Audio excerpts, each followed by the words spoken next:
사도 바울의 일행이 멜리데 섬에 도착했습니다. 그런데 한번 생각해 보십시오. 14일 동안이나 모진 비바람을 맞고 밥도 제대로, 식사도 제대로 먹지 못하는 그러한 가운데 있어서 매우 쇠약하고, 또 모든 것들을 바다에다 버렸으니 아무것도 가진 게 없고, 몸은 홀딱 젖어 있고, 그 다음에 14일 동안 씻기를 제대로 했겠습니까? 아주 행색들이 굉장히 남루하고 어려운 지경에 빠져 있었을 것입니다. 이게 그들을 호송하고 가는 병사들이나 아니면 사공들이나 선주들이나 그 배에 탄 사람들이나 할 것 없이 전부 다 그런 어려운 지경에 있었을 것입니다. 가까스로 하나님의 은혜로 276명이 다 육지에 도착을 해서 그곳 사람들과 이제 대면하게 됩니다. 몸을 따뜻하게 하기 위해서 그 비가 오는 날 불을 피웠는데 거기서 독사가 나와서 사도 바울을 물었어요. 그것을 본 사람들이 바다에서는 저 사람이 구원을 받았지만 공의가 살지 못하게 한다, 이 살인한 자다라고 말하는 그런 모습을 봅니다. 아마도 멜리데에서 전해져 내려오는 어떠한 이야기나 이런 것들이 있어서 그러한 말을 했을 것입니다. 그런데 사도 바울이 이 뱀에게 물렸는데도, 독사에게 물렸는데도 전혀 몸이 붓거나 막 고통스러워하거나 죽지 않고 몸이 멀쩡하니까 이건 사람이 아니라 신이다 라고 말하는 거죠.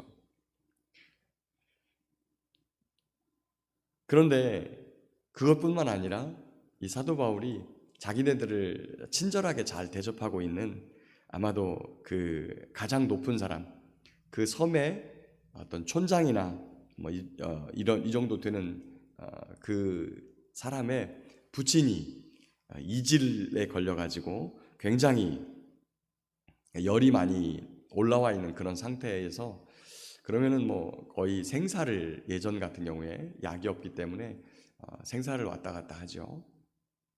그런 그에게 들어가서 안수하여 낫게 하니까 굉장한 능력과 은혜를 맛본 그 가장 높은 촌장인지 어쨌거나 그분들을 잘 또 대접하고, 또 이 소식을 들은 병에 걸린 많은 사람들이 찾아와서 사도 바울 일행이 안수하여 낫게 하고, 이런 과정이 있습니다. 그런데 사도 바울이 그들에게 안수하고 병만 낫게 했겠습니까? 분명히 이 능력이 우리에게서 난 게 아니라, 내가 신이어서 이런 능력을 여러분에게 베푼 게 아니라, 내가 믿는 예수 그리스도 그 놀라우신 이름이 이런 사람들을 낫게 하셨다라고 그들에게 분명히 복음을 전했을 것입니다. 때때로 우리의 삶에 하나님의 은혜가 나타날 때가 있습니다. 목회를 하다 보니까 참 병든 사람들을 많이 만나요. 믿음을 가진, 그리고 교회에 출석하는 성도들이건 아니면 그렇지 않은 분들이건 할 것 없이 많은 분들이 고통 속에 있습니다. 그럴 때 그들에게 찾아가서 우리 주님은 뭐라고 그럽니까? 병든 자에게 손을 얹고 기도한즉 나으리라. 이게 우리가 능력이 있고 무슨 경건한 힘이 있고가 아니라 하나님의 말씀이 그것을 우리에게 말씀하고 있어요. 그리고 변하지 않는, 그리고 능력 많으신 우리 주님께서 하신 말씀이에요. 그래서 그때마다 기도해주고, 반드시 주님께서 이 시간 피 묻은 손으로 이분에게 안수하셔서 낫게 하시며 살아계신 하나님이 증거되어지게 하시고, 그리고 이분이 믿음을 가지고 주 앞에 나오기를, 또 예수님을 믿는 분이라고 하면 그 믿음이 더욱더 신실하여지고 하나님을 더욱더 사랑할 수 있게 해달라고, 또 가족들에게, 믿지 않는 가족들에게 증거로 나타나서 살아계신 하나님의 자녀가 되게 해달라고 이렇게 기도해 주거든요. 아마 사도 바울도 석 달 동안 그곳에 있으면서, 겨울을 나는 동안 사도 바울 일행에게 찾아오는 많은 사람들, 또 소문을 듣고 찾아오는 많은 사람들에게 분명히 복음을 전했을 것이에요. 자, 그리고 이제 겨울을 지나고 로마를 향해서 다시 갑니다. 그곳에서 출발하는 배에 올라타가지고 로마로 가는데, 가면서도 형제들을 만나서 이렇게 대접받기도 하고, 거기 보니까 15절에 로마로 갔더니 15절에 그곳 형제들이 우리 소식을 듣고 아비오 광장과 트레이스 타브르네까지 맞으러 왔다라고 하는 부분이 있습니다.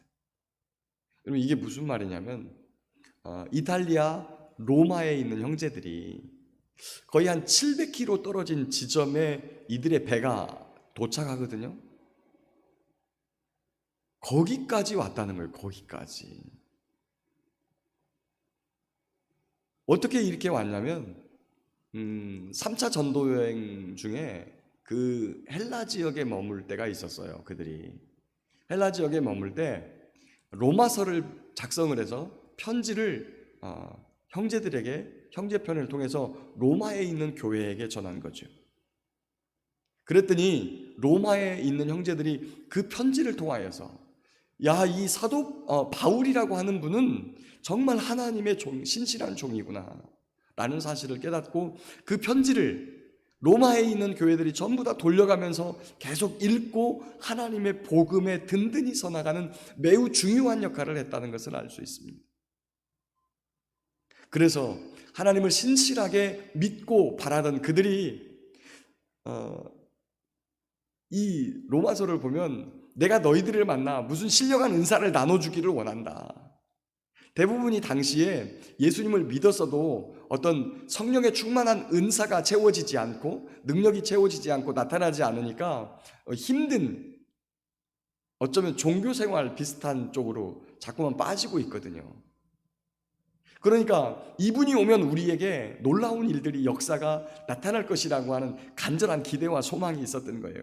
그런데 그 사도 바울이 지금 이 로마에 온다라고 하는 소식을 듣게 되니까 그 형제들이 그 배가 온다고 하는 그곳까지 나가서 마중을 했던 것이죠. 저와 여러분들에게도 복음이 이러한 은혜가 있기를 간절히 바라고 소망합니다. 복음의 능력, 그리고 하나님을 알아가는 것이 얼마나 소중한지, 내 삶의 모든 것을 내려놓고 그런 은혜가 있는 곳에, 사랑이 있는 곳에, 그리고 하나님의 성령께서 역사하시는 그 사람을 따라 갈급한 심령으로 찾아가고 또 기대를 가지고 쫓아가는 그러한 믿음의 여정이 되기를 간절히 바라고 소망합니다. 어제 수요기도회 때 우리가 시편 84편을 봤는데, 거기 보면 하나님 앞에 간절히 나갈 때 어떨 때가 간절하냐면, 내 삶의 문제를 가지고 있을 때 간절한 마음으로 나가요. 그럴 때도 너무 귀하죠. 그렇게 나가도 하나님께서는 우리를 받아주시고 우리를 인도하시고 하나님의 나라로 이끌어 가세요. 그런데 그러한 일이 우리의 삶에 다가오기 전에 내 마음이 진리를 향하여 불타고 내 마음이 갈급한 심령이 되어서 하나님께 찾아가 나아갈 수 있다면 얼마나 귀하고 복될까 싶습니다. 오늘도 우리의 심령이 이렇게 하나님의 복음을 향하여서 갈급한 심령 되기를 간절히 바라고 소망합니다. 자, 이제 그들과 함께 또 이제 사도 바울을 호송하고 있는 아마 율리오가 데리고 갔겠죠. 백부장이 이제 로마를 향해 갑니다. 근데 가서 보니까 오는 과정에서도 이미 한 6개월 거의 가까이 되는 그런 시간 동안 사도 바울을 율리오가 지켜보니까 이분은 죄인이 아닌 거예요. 죄가 있어서 온 게 아니고, 이게 지금 하나님을 섬기는 이 문제 때문에 유대인들에게 고발을 당해가지고 여기까지 오게 된 것이라는 사실을 알게 되죠. 그러니까 그냥 너 병사 한 명만 붙여가지고 그냥 여기서 지키고 있다라고 하는, 이분이 재판을 받아야 된다고 하는 사람이라고 하는 그 사실적인 그런 것 때문에 병사 한 명을 집에 두고 그냥 집 안에서 멀리 가지 않도록 이렇게 배려하는 그런 부분들을 봅니다. 그때 이제 유대인 중에서 높은 관직에 있는 사람들을 사도 바울이 좀 청하죠. 아마도 로마 교회의 도움을 받았을 것입니다.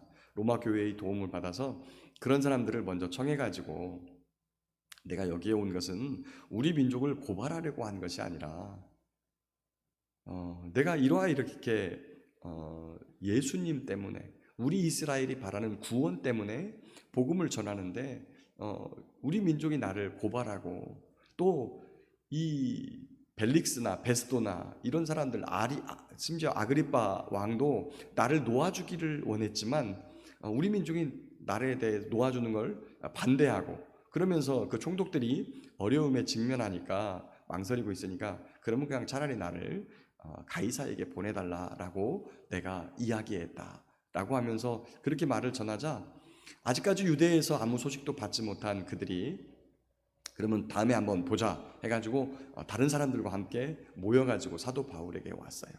그들 앞에 하나님의 말씀을 가지고 담대하게 예수가 그리스도이시다는 사실, 우리가 예수 그리스도라고 하는, 이렇게 고백하는데 그게 예수는 그리스도시다, 예수가 메시아시다, 이런 뜻이거든요.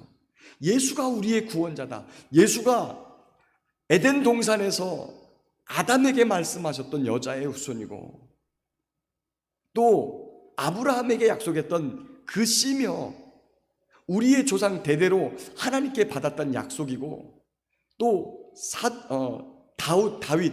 다윗의 나라를 영원하도록 약속하신 그 약속이 바로, 그 뒤에 올 씨가 바로 솔로몬이 아닌 바로 이분을 의미하는 것이다 라고 하는 그런 부분들, 또 예수님께서 왜 부활하셔야만 했는지, 우리에게 구약 성경을 통해서 약속의 말씀으로 주고 있는 부활에 대한 약속, 이 사실을 그들에게 담대히 선포했을 것입니다.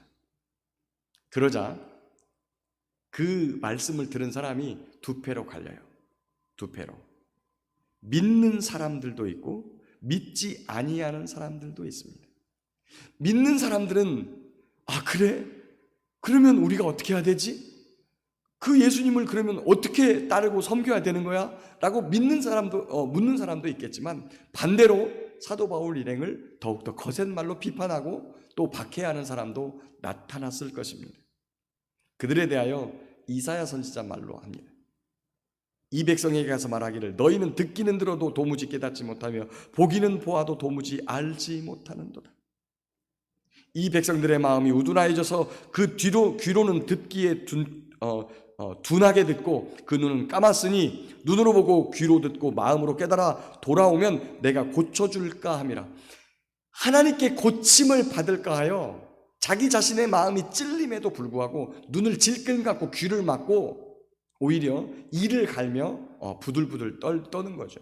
그러다 기회가 되면 돌을 들어 사도 바울을 죽이려고 하는 이런 가운데 있습니다. 사랑하는 성도 여러분, 최근에 제가 설교를 좀 듣고 있는 어느 교회가 있습니다. 그 교회의 강단에 이렇게 써 있더라고요. 아프니까 복음이다. 아프니까 복음이다. 복음은 우리의 마음을 관통하고 들어와서 우리의 마음을 찔러요. 그게 믿는 사람이건 믿지 않는 사람이건 동일합니다. 누구나 찔러요. 왜 그러냐면 우리는 죄인이기 때문에 그래요. 복음이 우리의 가슴을 찌르고 그 찔림을 받은 사람이 복음 앞에 무릎을 꿇고 하나님을 찾게 되는 것이 복음의 능력이에요. 누구나가 찔러요. 예수님을 믿는 사람이건 믿지 않는 사람이건, 하나님을 아버지로 부르건 아니면 세상에 나아가서 산과 들을 보며 하늘을 바라보며 신을 찾는 사람이건 상관없이 복음은 사람의 마음을 찌릅니다. 오늘도 복음의 능력이 우리의 가슴을 찌르기를 소망합니다. 그리고 그 복음이 나를 찔렀을 때에 어떻게 하느냐가 그 다음 관건인데, 구원을 얻을 사람은 하나님 앞에 엎드립니다. 겸손하게 무릎 꿇습니다. 근데 그 반대의 경우가 있어요. 우리가 흔히 잘 아는 얘기입니다. 오늘 또 나들으라고 하지, 목사님은 맨날 나를 치네. 여러분, 강단에서 이야기를 하다 보면요, 솔직히 말씀드리겠습니다. 어떤 때는 이 말씀을 할 때 혹시 이게 어떤 분의 마음에 걸림이 될까? 이런 염려를 하고 말씀을 전할 때도 있어요. 전하다 보면 그런 말씀이 나가요. 그리고 그런 마음이 염려가 됩니다. 염려가. 그 사람을 들으라고 한 말은 아닌데 혹시나 이 말씀이 누구에게 걸림이 될까? 이런 염려가 될 때가 있어요. 그래서 설령 여러분을 향해 그 말씀이 쏘아졌다고 합시다. 구원을 얻는 사람이라면 어떻게 반응을 해야 되죠? 하나님 앞에 엎드려야 되지요. 나의 삶에 그 악한 부분이 드러났기 때문에 우리 주님께서 뭐라고 말씀하십니까? 드러나는 것마다 빛으로 나아오느라, 빛으로 나아오니라. 여러분, 우리의 죄악을 하나님은 다 드러내시려고 하시는 분이에요. 왜 우리에게 마귀를 보내셨어요? 왜 선악과를 두셨습니까? 원래 죄가 없던 아담이에요? 아담은 본인이 그 안에 본인이 그렇게 하나님의 말씀에 대하여서 불신앙적인 마음을 가지고 있고 악을 가지고 있다는 사실을 몰라요. 그러니까 생명을 걸고 하나님하고 약속을 하죠. 그런데 하나님은 아시거든요. 그래서 그 악을 드러나게 하시려고 선악과를 두시고 마귀를 두시는 거예요. 그게 하나님의 뜻이에요. 그런데 그것을 받아들이지 못하고 마음속에 콕 붙고 그렇다 이거지. 그럼 다음에 어떻게? 이런 마음을 품는 건 악한 겁니다. 악한 것. 귀를 막고 그 다음에 눈을 질끈 감고 하나님한테 고침받으려고 하지 않은 악한 마음이에요. 그에게는 어떤 것이 있습니까? 진노와 심판이 있습니다. 하나님 말씀이 우리에게 떨어질 때 두려운 마음으로 받아야 돼. 오늘도 부드러운 마음을 가지고 하나님의 말씀으로 우리의 마음이 찔려올 때, 아픔이 올 때 하나님 앞에 겸손하게 엎드려서 그분 앞에 나의 상태를 아뢰고 도움을 요청하고 구원을 청하는 그러한 믿음의 삶이 되어지기를 간절히 바라고 축복합니다. 그렇게 이제 복음을 전하면서 그곳에서 2해 동안 머물면서 이렇게 복음을 전해요. 그런데 이 앞에 우리가 살펴보면 어떤 부분이 있냐면 누가가 이 사도 바울과 함께 있을 때 재판의 과정을 매우 상세하게 기록했다는 걸 볼 수 있어요. 그죠? 근데 거기서 분명히 가이사에게 재판을 받았을 텐데 그 재판 내용이 없어요. 그 재판을 받고 풀려났거든요. 그러면 지금 이 누가 사도행전을 기록하고 있는 누가가 이 사도행전을 기록할 때는 사도 바울이 가이사에게 재판받는 과정을 보지 않았다. 또는 그 재판이 일어나기 전에 이 사도행전을 썼다는 것을 의미합니다. 아마도 누가가 사도 바울을 만나서 2개의 글을 쓰는데 첫 번째는 누가복음을 쓰고 두 번째는 사도행전을 썼어요. 아마도 에베소에서 2년 동안 머물면서 누가복음을 쓰지 않았을까 이런 생각을 하게 되고 그 다음에 사도 바울이 지금 누가도 여기 로마까지 따라갔거든요. 따라갔는데 그 가이사의 재판을 받기 전에 이 사도행전을 기록해서 데오빌로라고 하는 분에게 편지를 썼던 것으로 이렇게 보입니다. 이 이후에 사도 바울은 사실 고민합니다. 2년 동안 갇혀 있으면서 내가 여기서 순교의 길을 택할 것인가 아니면 나갈 것인가. 그것은 본인이 로마 감옥에 갇혀 있는 동안 교회들이 굉장히 어려움을 겪는 것을 보았기 때문이에요. 그런 내용에 대해서 저희가 이어서 옥중서신을 좀 살펴보게 될 텐데요. 그리고 이제 그 2년 후에 사도 바울이 결국에는 교회를 돌아보아야 되겠다는 생각을 가지고 순교를 당하지 않습니다. 사실은 당시에 이 네로 황제였는데 간단해요. 당신이 무슨 황제냐? 당신이 어떻게 신이냐? 신은 오직 여호와 하나님 한 분밖에 없다라고 하는 사실을 딱 선포하면 그 자리에서 목이 떨어집니다. 근데 그렇게 변명하지 않고 본인이 유대인에게 고발을 당한 내용들만, 그런 부분들만 변론을 하게 되면 무죄로 방면당하게 되죠. 후에 이제 풀려나고 나서는 거의 한 6년 동안 다시 전도 여행을 하게 되거든요. 근데 그게 사도행전처럼 이런 과정으로 기록한 문서는 없습니다. 그런데 이제 이후에 작성된 디모데 전후 디도서, 여기를 좀 살펴보면 사도 바울의 여정이 조금 설명되어서 나오는 부분이 있습니다. 말씀을 정리하겠습니다. 사랑하는 성도 여러분, 저와 여러분들이 어떠한 상황 속에서 아픔을 겪고 힘들고 어렵지만 우리를 통하여 일하시는 하나님, 그리고 우리 구주 예수 그리스도, 하나님 나라에 대한 소망을 우리 안에 간직하고 있어요. 그래서 그 소망을 오늘 만나는 누구에게든지 전해야 되는 그런 복음의 사람이 된 줄 믿습니다. 우리가 복음을 전할 때 듣는 사람도 있고 귀를 막는 사람도 있을 거예요.